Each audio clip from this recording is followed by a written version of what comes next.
This is a book about erotic dance. It's about sex work. It's about women going missing. People are really digging into the whoa, this really made me think about power dynamics. This really made me think about misogyny. What is your trajectory for yourself? All of it. I've had people be like, oh, you're going to change lanes with regard to moving from kid-lit to adult. And I'm like, no, I'm a highway. I have... You got to look at the camera when you say that. A highway.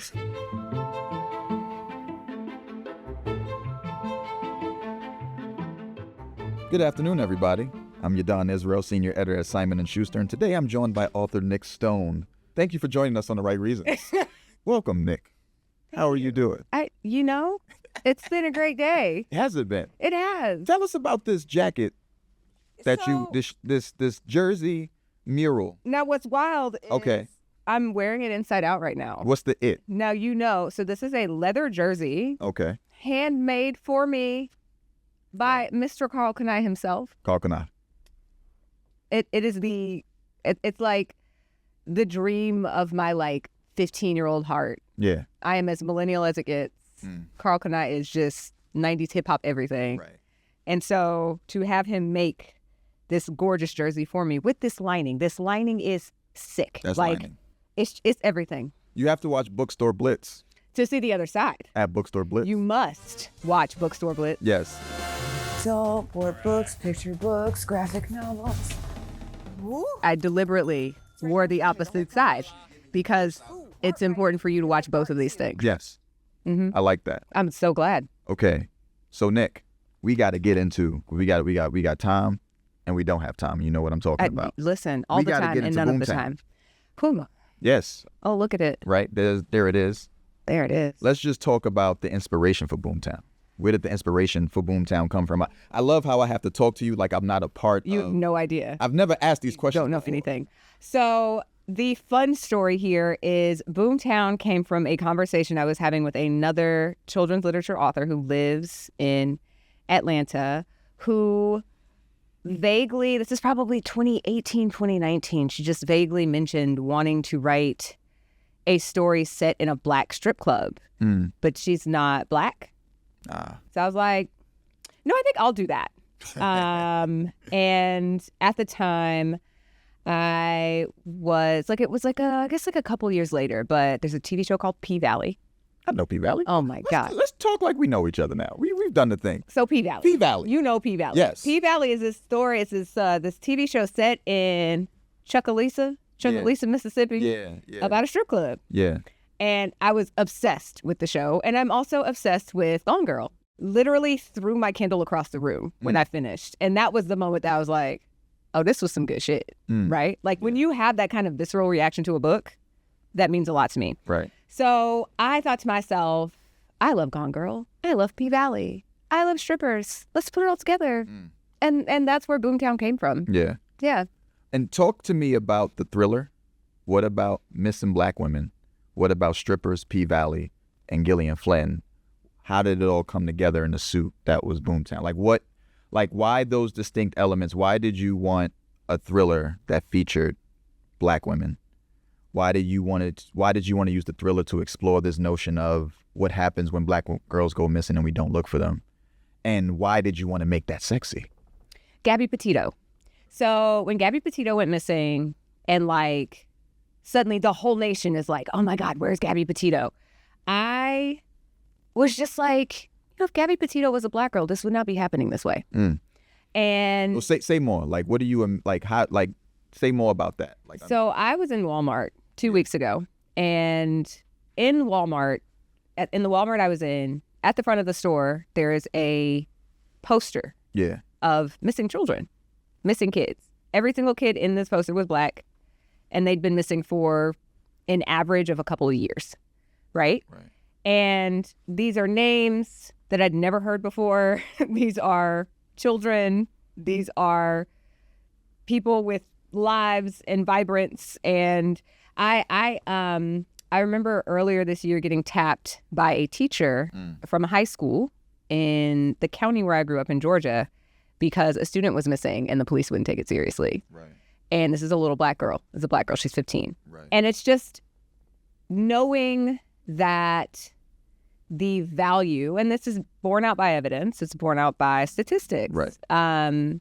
There are a lot of Black girls and Black women who go missing and nobody looks for them. Right.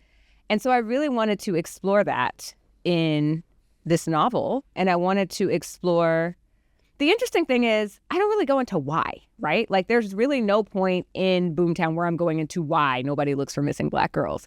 For me, the book is more about the beauty of their lives. It's more about the value of their lives. And it's about them recognizing, Black women recognizing that, like, we might have to go find we got to find each other. We got to stand up for each other. Right. So it was, I will not say it was a fun book to write. It was an enlightening book to write. I remember so my dad was a police officer when I was growing up, and he ran the permits department in a county in Georgia. And so he was in charge of permits for erotic dancers. And so I would just see these beautiful women. It's super specific. He was in charge of exotic dance licenses and liquor licenses. So in order to sell liquor in this county, you had to go through my dad. In order to dance, you had to go through my dad. So I was constantly meeting these beautiful women. And I'm like 6, like I'm like in elementary school. And I'm meeting these beautiful, bodacious women who are coming in. Haven't heard that word. And they were all just so nice. Like I remember they'd be like, oh my God, you're so cute. And I was fascinated. And so I've always had this fascination with women who exist in their bodies and use them as a source of income. And I think that honestly, it has a lot to do with just the way this country was founded with kind of the puritanical values that we're founded on. Yeah. There is such a stigma around not only women using their bodies to make a living, but like women having any control over their bodies whatsoever. Right. And so the reason why I want to tap into what you made sexy, because the reason why I want to highlight that, understanding the vantage point of like, I'm like self-conscious because I'm like, I'm the man saying, talk about the sexy parts. I think is important in this conversation is that usually when serious subjects are taken on, there's this belief that they have to be handled with the same level of quote unquote seriousness. Yes. And what I do appreciate about how you bring Boomtown to life is you refuse to let the weight of the situation keep us from embracing the expanse of the human experience. Is that 100%. Like we, even in engaging the heavy, we still need the levity. Right. And we still need the sexy. We need to be reminded of all parts of us. Why was that important for you to preserve in the story of Boomtown? Like making sure that there was humor, making sure that it was something that titillated other parts besides that moment of the deep thought, but like elevating it and reminding us about like the fullness of a life. Yeah. I mean, two reasons. Number one, it's real. Right. Yeah. I've never been through anything difficult where I was unable to find something to laugh or to smile about. That's the real. And it's important, right? As a person with a slew of psychiatric diagnoses, like when I am in a depressive episode, it is wildly powerful and important for me to be able to find something that feels like light, right? Yeah. And I find that growing up, I didn't have a whole lot. There's so many people dealing with really difficult circumstances, and yet they find ways and reasons to go on. And I think that that's an important thing to highlight, especially in a book like this. And then the other reason is like when we engage the senses, we are engaging a part of the human brain and experience that transcends words. Yeah. And I think that that's really important in storytelling, right? So much of storytelling for me has to do with emotional resonance. It has to do with sensation. It has to do with being able to connect with like that raw humanity that you cannot explain away. Yeah. Like we can try to explain it away, but it doesn't work because it's still there. Right. So it was important for me to have some humor. It was important for me to have some sex appeal. I mean, we're talking about women who dance naked to make a living. Like not having sex appeal would make it incredibly inauthentic, I think. Yeah. On the subject now, I want to think about the brand of Nic Stone. This is your first adult book. There's a lot of people who's going to be reading. So we have both people who are going to be reading your adult for the first time and possibly going backwards. And there are people who've grown up with you, YA, middle grade, etc. What can you give for the people who know you as the YA author? What can they count on still getting from a Nic Stone novel in Boomtown? One. And then for people who have never met never met Nic on the page, what can they look out for? I mean, for me, the answer is the same. With a Nic Stone novel, you are going to get a story that provokes thought while also being wildly entertaining. And I think that in order to provoke thought, sometimes you do need to lean into being wildly entertaining. Like I was saying before, with regard to sensation, with regard to emotion, with regard to the ways that we engage each other. Yeah. So this is a book that, yes, is about erotic dance. It's about sex work. It's about women going missing, etc. And it's also just kind of chock full of social commentary that is not overt. Yeah. There are a lot of questions that people will ask, that I have been asked so far from early readers, that people are really digging into the like, whoa, this really made me think about power dynamics. This really made me think about misogyny. This really made me think about how we value people differently based on how they look, based on the bodies they exist in. Yeah. And you always gonna get that in the Nic Stone novel. Hey, you're gonna laugh. If you don't laugh, I've failed. Nah, I feel that.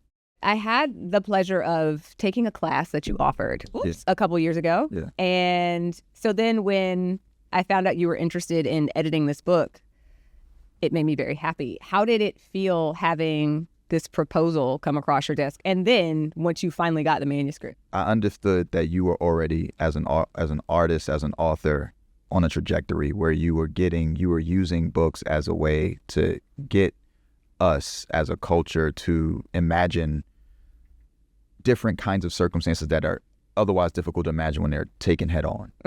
And so for you, I considered Boomtown to be the iron fist and the velvet glove. You understand literally how to move in a room full of vultures, right? You know that in order to get something past people, it has to be fly. It has to be, with the Carl Kanai on, and it has to look good, right? This is literary swag and it was, ooh, this looks good. This looks inviting. This looks like something I want.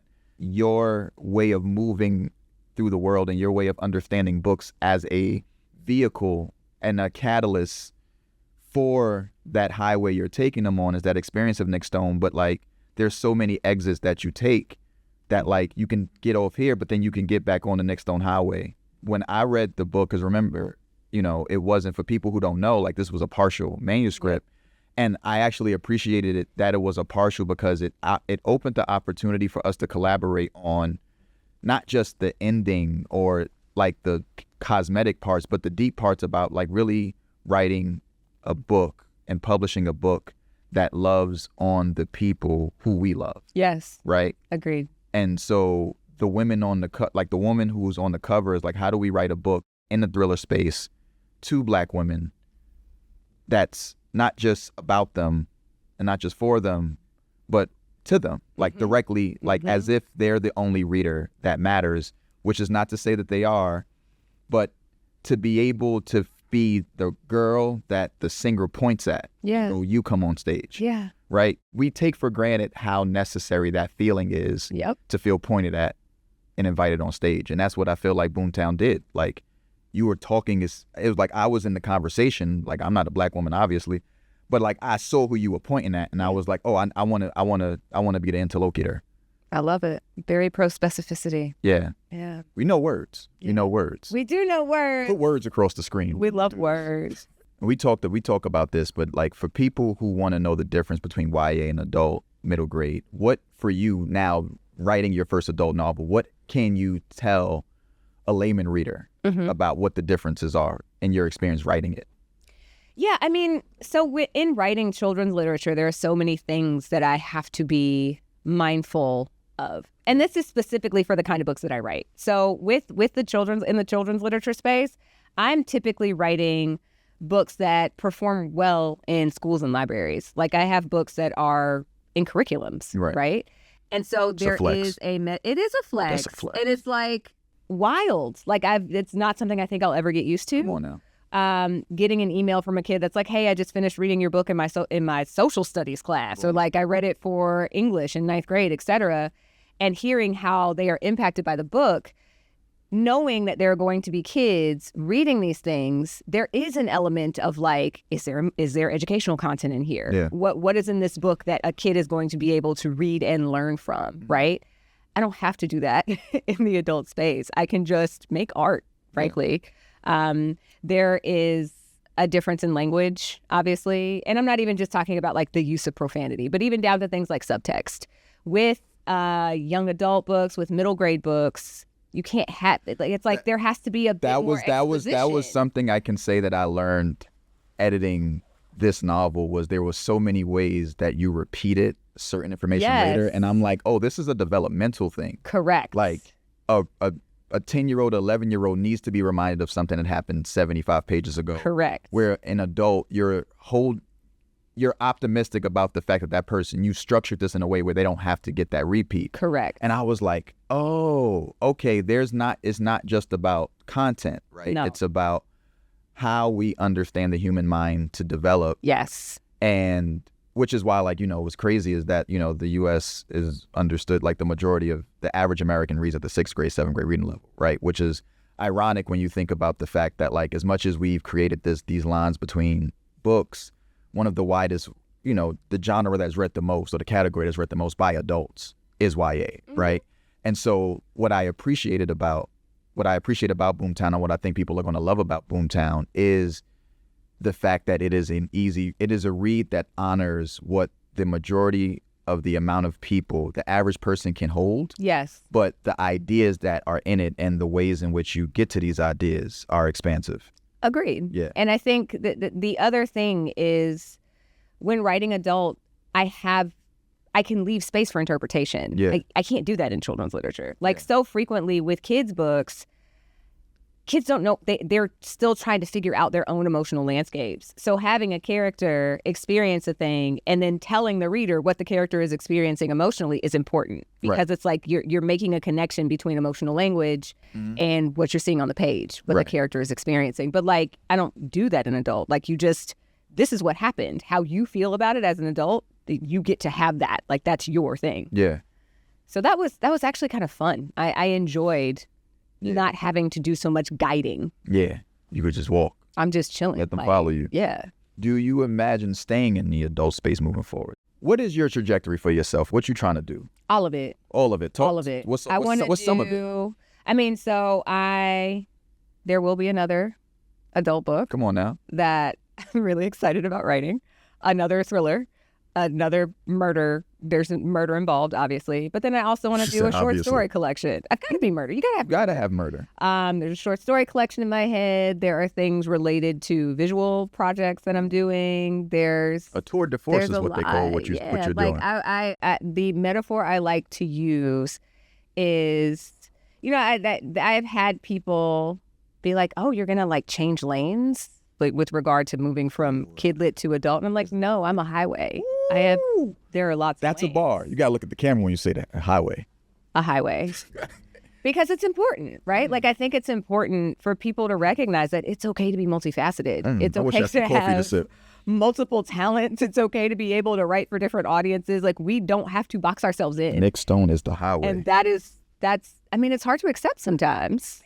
But yeah, no, we all... I don't know if you've been to Atlanta, like 75, 85. I was never in Atlanta. I don't know what you're talking about. Yeah, okay. Sure, he was not in Atlanta. I could see T, though I didn't know his name yet, coming towards me as I moved away from the stage once the set was over.